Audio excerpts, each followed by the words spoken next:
Today I want to talk to you about a term that you've probably heard before, and it's called Imposter Syndrome.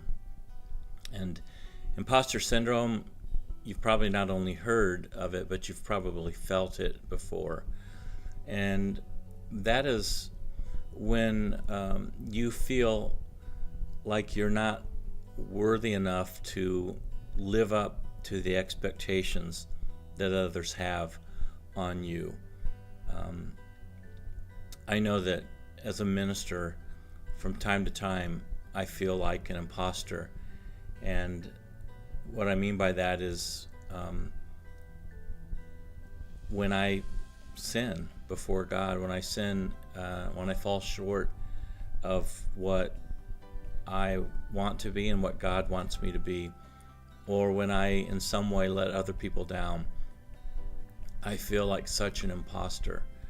I feel like a fake, a fraud. And that's something that's really, really tough to deal with when I feel that way. It's like I had this feeling like I've been kicked in the stomach, and I just feel lousy when I feel like an imposter. Some of you relate to that just by being a Christian in general, and when you have failings that other people know about, you feel like a fraud. Imposter syndrome is this fear of being found out, a fear of being displayed, or others realizing that you're not as good as they thought you were. You're not as competent. I know that moms feel this way a lot. Moms have so much pressure, and it's sometimes moms, I know you put that pressure on yourself, and many other times, just in general, other moms put the pressure on you, and society, culture puts pressure on you to be better than you really can be. And when you feel like you have failed, it comes with a lot of guilt and a lot of shame. So you understand that. I know you do. Some of you feel imposter syndrome at your place of employment, where you're in a position that you can't always live up to the expectations that others have of you, and you have this fear in the back of your head that someone's going to find out, and it'll then be known that you're not all that everyone thinks you are. I was reading an article. I actually just stumbled onto an article about a basketball coach.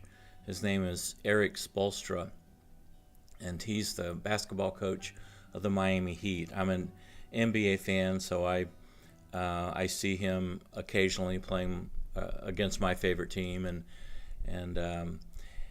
anyway, Erik Spoelstra in 2011 was blessed with 3 of the best NBA players at that time that were all traded or acquired in some way to be on his team. And it was the talk of the sporting world when these 3 players, again, 3 who were pretty much the best at their position, all came onto his team at once. And by the way, those players are LeBron James, Chris Bosh, and Dwayne Wade.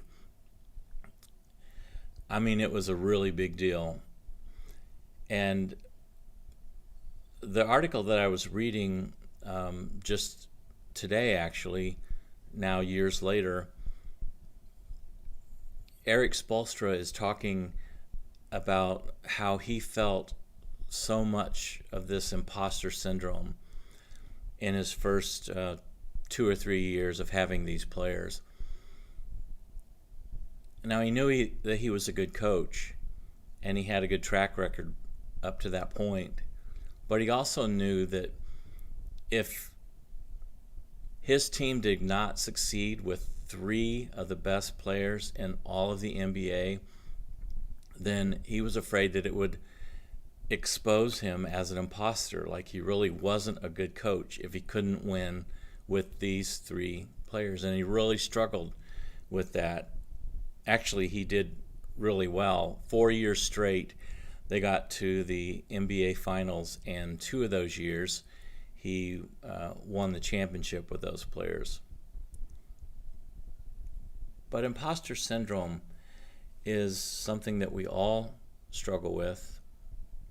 And on top of our own human struggles with it, we have an enemy, Satan, who loves to accuse us of not being all that we say we are, or all that we think we are.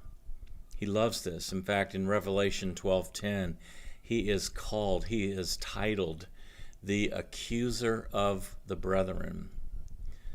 So I want you to understand that it's not only something that you feel just naturally as a mom, or as a minister, or as a Christian, or a supervisor at work, but it's also something as a believer that you're being attacked on.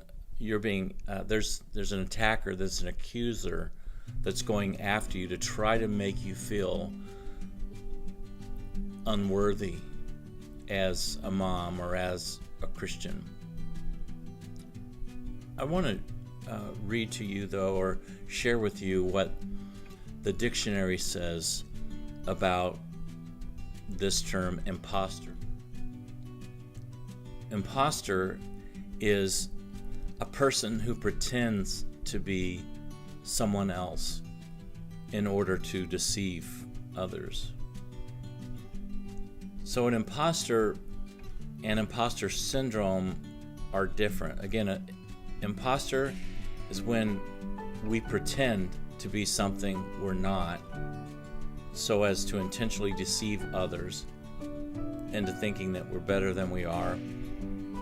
But imposter syndrome is something that we very well might not intend to deceive anybody, and we're just being us, but it's the fear of being exposed, or the fear of people seeing that we really are human and we really do make mistakes. It's the fear that I have of a minister, that people will really see that I do have faults, and that I do let people down, and that I do sin from time to time. When I got out of college, I was putting this expectation on myself that others hadn't even yet put on me, but I had this expectation that I was to know everything about the Bible and everything about God, and I figured that everyone else thought that of me as well. And I was really afraid to admit that I don't know everything about God, and I don't know everything about the Bible, because it can be so complex, and it's things that it's God's words to us, so it's very deep. At some point in my ministry career, I finally got over that fear, and the way I got over that was just by being honest with people and just saying up front, like, I don't know everything about God, and I'll never know everything about God. Are you kidding? How could I ever know everything about God? And how could I know everything about a book, the Bible, that's been discussed for thousands of years, and it'll still be discussed, up until Christ comes back? It's so deep. How could I ever know these things? So I finally got to the point where I just started being upfront about who I am, and it began to make life a lot easier to live. So what I want to share with you today is that I want to encourage you as a mom, or as a Christian, or you might be a pastor, you might be a teacher, a supervisor, a parent, just anyone who has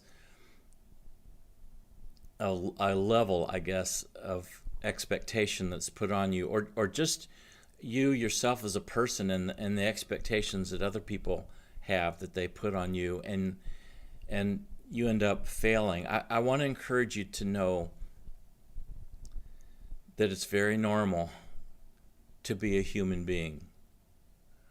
One of the things that I always try to remember is that in life, we are all students. We're all students, and in our relationship with God, or as moms or dads, or whatever role we're in, we're always learning.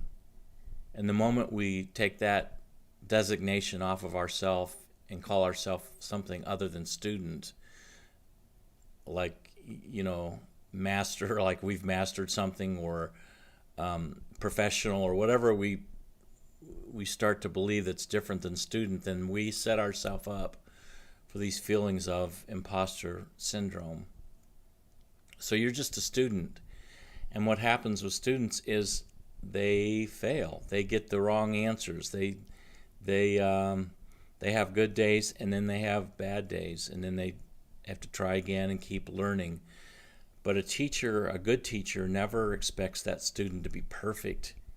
The teacher isn't even perfect. So we should lighten up on ourselves and understand that although God is perfect, He knows that we are students. But I would also encourage you to think in these terms, that if you don't set yourself up as being the best or perfect, or that you know everything, or you are the picture of what a supervisor ought to be, or a mom ought to be, as long as you're honest about you're just a regular person that's trying your hardest to do the best you can, then you really should not feel bad, or worse than, you shouldn't really kick yourself continually when you fail. Because after all, when you fail, even though you hate to admit it or hate to let others see, they're just simply seeing what you've been saying all along, that you're a human being and you do have shortcomings, you do make mistakes. So when you fail, own it, say you're sorry, confess it to God, make amends where you need to, but don't continually live in that failure and in the past and let the accuser make you feel worse, because Satan will, and he'll keep ganging up on you, and he'll try to make you relive that moment and live back in that failure, to where you finally just lose all courage to be who you're supposed to be, and you might even get to the point where you don't even feel like trying. So if you failed recently, if you've let somebody down, it's who you are. And put your head up, go to God, and make things right, and try again. I'm going to conclude with Paul's words in the book of 1 Corinthians chapter 15, verse 10. It's one of my favorite passages, and he says, "By the grace of God, I am what I am, and His grace to me was not without effect." I love that. He just says, I am what I am, and it's by the grace of God. In other words, I could be a lot worse than I used to be, but I am what I am. I am not perfect. I still goof up. I still fail. But I want you to know this, he says, that God's grace has not been without effect. In other words, when I fail, I go to God and He keeps forgiving me, and it has that effect of helping me start again, of cleansing me, of forgiving me, of giving me a fresh beginning and a new outlook, and to get back up on that trail as a student and walk again.